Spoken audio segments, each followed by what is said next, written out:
It was closing time at Mariner's Waxworks. The last few visitors came out in twos and threes through the big glass doors.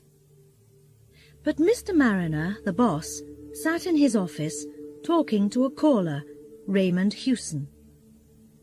Hewson was a thin man, carefully but poorly dressed. He spoke well, but seemed to be losing his fight to do well in the world. Mariner began to speak, in answer to a question from his visitor. "Please don't think that what you're asking for is anything new," he said. "A lot of people ask to stay the night in our murderer's room. We always say no, because it does nothing for us. But you are a writer. Now that's quite different. We like people to read about us. It helps to bring in more visitors. And more money." "That's just what I thought," said Hewson.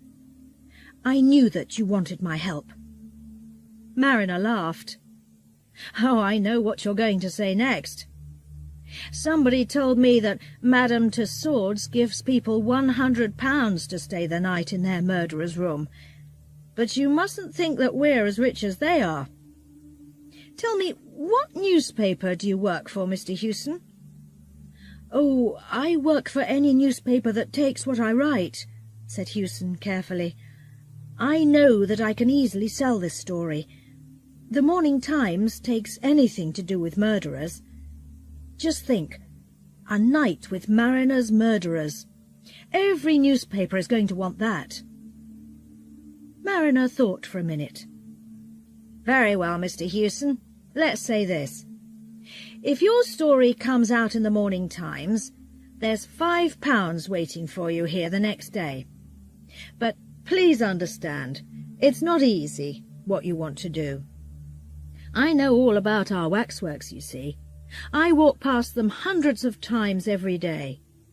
But spend a night down there with all those figures? No, thank you." "Why not?" asked Hewson. "It's difficult to say. I don't like the idea, that's all. You're not going to have an easy night, you know." Hewson knew that only too well, but he smiled, not wanting to show his feelings. He remembered his wife and family. He must work hard because of them. They had not got much money left this month. He must not lose this lucky opening. That newspaper was going to pay him well for this story. And then there was the £5 from Mariner, too. Perhaps if he wrote a good story, the newspaper had more work to give him. But he must do this story well first. "Murderers often have a hard time, but we writers have our difficulties too," he said, laughing. "Your murderer's room is no hotel bedroom, but I don't think your waxworks are going to make me too unhappy." "You don't feel afraid, then?" "Oh, no," laughed Hewson. Mr. Mariner smiled and stood up. "Right," he said. "The last people are all out now. Wait a minute. I want to tell the man down there not to put the covers on the waxworks. And to tell our night people that you're going to be down below. Then I can show you round." He picked up a telephone and spoke into it. Then he said, "There's just one thing I must ask. There was some talk of a fire down in the murderer's room earlier this evening. I don't know who said there was a fire, but it seems it was a mistake. So please don't smoke. Now, if you're ready, let's make a move." Hewson followed Mariner through 5 or 6 rooms, where his men were at work covering up the kings of England and other famous people. Mariner spoke to one of the men, asking him to bring an armchair to the murderer's room. "I'm sorry, but that's the best we can do," he said. "Perhaps if you sit in the chair, you can get some sleep." He took the writer down to the murderer's room. It was a big room, without much light. Hewson thought of a church. He felt you had to speak very quietly in here. But this was not a good place. It was a place for remembering wrongdoers, murderers, and the bad things that made them famous. The waxwork figures stood on small stands, with numbers at their feet. He knew some of the figures, but not others. There stood Thurtell, the murderer of Weir. Over there was little Lefroy, a killer hungry for money. 5 yards away sat Mrs. Thompson, known for her unusual lovers. Brown and Kennedy, the 2 newest figures, stood next to Mrs. Dyer and Patrick Mahon. Mariner showed Hewson the more interesting murderers one by one. That's Crippen, as you perhaps know. A weak little man, not very interesting to look at. There's old Vac here. You can tell him by all that hair on his face. And this is... Yes, who's that? Asked Hewson quietly. Oh, he's the best figure in our show. Of all these people, he's the only one living today. Hewson looked at the waxwork closely. A small, thin figure, only 5 feet tall. It had a little moustache, big glasses, and an unusual coat. It was easy to see that he was French.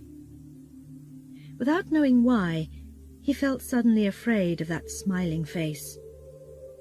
He moved back from the figure, finding it difficult to look at it again. "But who is he?" he asked. "That," said Mariner, "is Dr. Baudet." Hewson didn't know the name. Mariner smiled. "If you're French, you remember it well," he said. "For years all Paris was in fear of this little man. He worked as a doctor by day, but at night he cut people's throats. He killed just because he liked killing, and always in the same way. After his last murder, the police found some important letters. They know all about him now, and if only they can catch him... But our friend here is too clever for them. He knew the police were after him. They soon lost him. They're looking for him now all over Europe. They think he's dead, but they can't find the body. Last year there were 1 or 2 more murders, but the police believe that another person is now doing the killing in his place. It's interesting how every well-known murderer has his followers, isn't it?" Hewson felt fear run through his body. "I don't like him much," he said. "Just look at those eyes." "You find that his eyes eat into you. That's how he did it, you know. He could send people to sleep just with his eyes. In these killings, the murdered person never seemed to fight back. He's too small to kill anybody if they're not sleeping." "I thought I saw him move just now," said Hewson, trying not to show his fear. Mariner smiled. "You're going to think that you see many things before the night is over. We're not going to shut you in down here. When you feel it's time to stop, come up again. There are watchmen in the building, so don't be afraid if you hear them moving about. I'm sorry that I can't give you any more light. We like to have the room dark, you understand. Now come back to my office and have a strong drink before starting the night's work." The night watchman brought the armchair for Hewson. He tried to make him laugh. "Where do I put it, sir?" he asked. "Just here.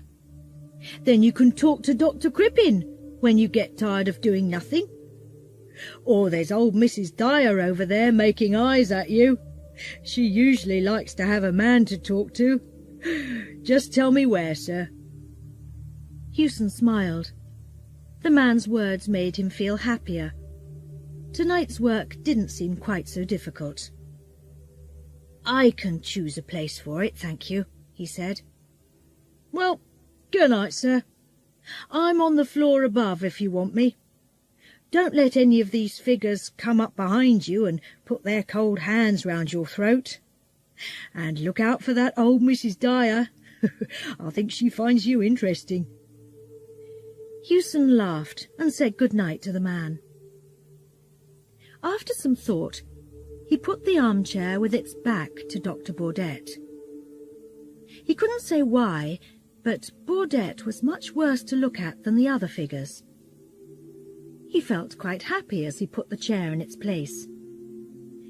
But as the watchman's feet died away, he thought of the long night in front of him. Weak light lit the lines of figures. They seemed near to being living people. The big dark room was very quiet. Hewson wanted to hear the usual sounds of people talking and moving about, but there was nothing, not a movement, not a sound. "I feel I'm on the floor of the sea," he thought. "I must remember to put that into my story." He looked without much interest at the unmoving figures all round him. But before long he felt those eyes again, the hard eyes of Baudette, looking at him from behind.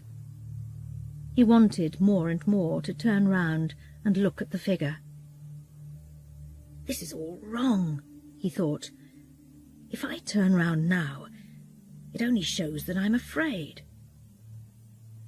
And then he heard another person speaking inside his head. "It's just because you are afraid that you can't turn round and look." These different thoughts seemed to be fighting inside him. Finally, Hewson turned his chair a little and looked behind him. Of the many figures standing there, the figure of the little doctor seemed the most important. Perhaps this was because a stronger light came down on the place where he stood. Hewson looked at the face so cleverly made in wax. His eyes met the figure's eyes. He quickly turned away. "He's only a waxwork, the same as the others," Hewson said quietly. They were only waxworks, yes, but waxworks do not move.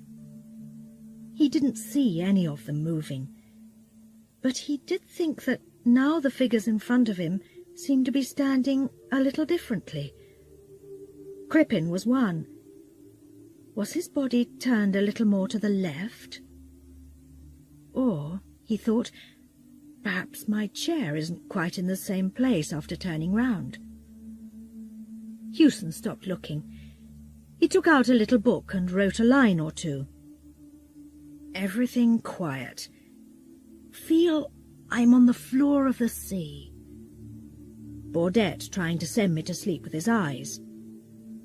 Figures seem to move when you're not watching." He closed the book and quickly looked to his right. He saw only the weak wax face of Lefroy looking back at him with a sorry smile. It was just his fears. Or was it? Didn't Crippen move again as he looked away? He just waited for you to take your eyes off him, then made his move. That's what they all do. I know it, he thought. It's too much.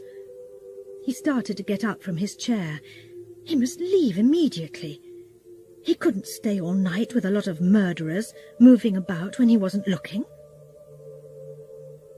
Hewson sat down again. He must not be so jumpy. They were only waxworks, so there was nothing to fear. But why then did he feel so afraid, always thinking that they played games with him? He turned round again quickly and met Baudette's hard eyes. Then suddenly he turned back to look at Crippen. Ha! He nearly caught Crippen moving that time. "Be careful, Crippen, and all you others," he said.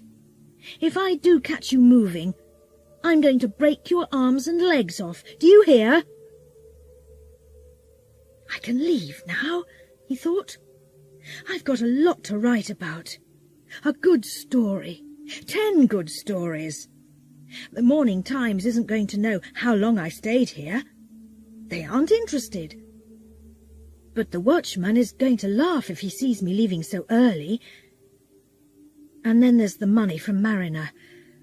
I don't want to lose that. But this was too hard. It was bad that the waxworks moved behind your back. But it was worse that they could breathe. Or was it just his breathing, seeming to come from far away? These figures seemed to be doing what children do in a lesson, talking, laughing and playing when the person giving the lesson turns his back. There I go again, he thought. I must think about other things. I'm Raymond Hewson. I live and breathe. These figures round me aren't living. They can't move and speak as I can. They're only made of wax. They just stand there for old ladies and little boys to look at. He began to feel better again. He tried to remember a good story a friend told him last week. He remembered some of it, but not all. He had the feeling that Baudette's eyes were on him again. He must have a look. He half turned and then pulled his chair right round. Now they were face to face. As he spoke, his words seemed to fly back at him from the darkest corners of the room. "You moved, you little animal!" he screamed. "Yes, you did! I saw you!" Then he sat, looking in front of him, not moving, cold with fear. Dr. Baudette moved his little body slowly and carefully. He got down from his stand and sat right in front of Hewson. Then he smiled and said in good English, "Good evening. I did not know that I was going to have a friend here tonight. Then I heard you and Mariner talking. You cannot move or speak now until I tell you. But you can hear me quite easily, I know. Something tells me that you are, let's say, a little afraid of me. Make no mistake, sir. I am not one of these poor dead figures suddenly turned into a living thing. Oh, no. I am Dr. Baudette in person." He stopped and moved his legs.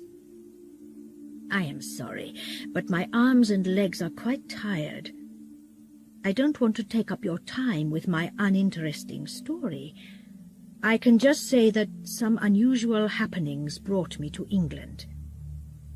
I was near this building this evening when I saw a policeman looking at me too closely. I thought perhaps he wanted to ask me some difficult questions, so I quickly came in here with all the other visitors. Then I had a very good idea. I told somebody that I saw smoke. Everybody ran out into the street, thinking there was a fire. I stayed here. I undressed that figure of me, put on its coat, and quickly put the figure at the back of the room, where nobody could see it. Then I took its place here on the stand. I must say that I had a very tiring evening. But luckily the people didn't watch me all the time. I could breathe sometimes and move my arms and legs a little. What Mariner said about me was not very nice, you know. But he was right about one thing. I am not dead. It's important that the world thinks I am. What he said about my doings is mostly right, too. Most people, you know, collect something or other. Some collect books, some collect money, others collect pictures or train tickets, and me, I collect throats. He stopped talking for a minute and looked at Hewson's throat carefully. He did not seem to think it was a very good one. "I'm happy you came tonight," he went on. "You mustn't think that I don't want you here. It was difficult for me to do any interesting collecting over the last few months, so now I'm happy to go back to my usual work." "I'm sorry to see that your throat is a little thin, sir. Perhaps that is not a nice thing to say, but I like men with big throats best. Big, thick, red throats." He took something from his coat, looked at it closely, and ran it across his wet finger. Then he moved it slowly up and down over his open hand. "This is a little French razor," he said quietly. "Perhaps you know them.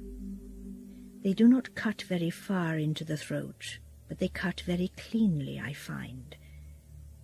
In just a minute I am going to show you how well they cut. But first I must ask the question that I always ask. Is the razor to your liking, sir?" He stood up, small and very dangerous. He walked over to Hewson as slowly and quietly as a cat going after a bird. "Please be so good as to put your head back a little. Thank you. And now a little more, just a little more. Ah, thank you. That's right, monsieur. Thank you. Thank you." At one end of the room is a small window. In the daytime it gives a weak light. After the sun comes up, this new light makes the room seem sadder and dirtier than before. The waxwork figures stand in their places with unseeing eyes. Soon the visitors are going to arrive. They are going to walk round, looking at this figure or that. But today, in the centre of the room, Hewson sits with his head far back in his armchair. His face is up, ready for the razor. There is no cut on his throat or anywhere on his body, but he is cold, dead. And Dr. Baudette watches the dead man from his stand without any show of feeling. He does not move. He cannot move. But then, he is only a waxwork.